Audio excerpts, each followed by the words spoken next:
در چنین روزی در 14 ماه فوریه بت پرستان روم باستان جمع می شدن و برای جشن باروری قربانی به خدایان ساختگیشون تقدیم می کردن و این روز یک عید برای بت پرستان بود.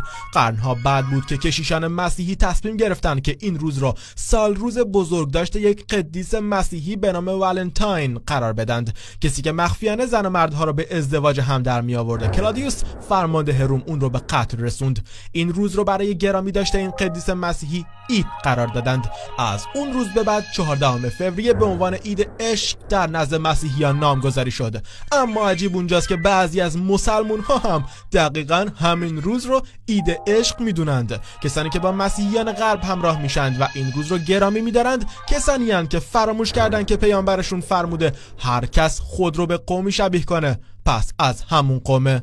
همین کافیه که بدونیم رسول الله علیه السلام اجازه جشن گرفتن 2 روز که در دوران جاهلیت عید اعراب بود رو به یارانش نداد. رسول الله علیه السلام به یارانش فرمود خداوند جایگزینی بهتر از این 2 روز به شما داده، عید قربان و عید فطر.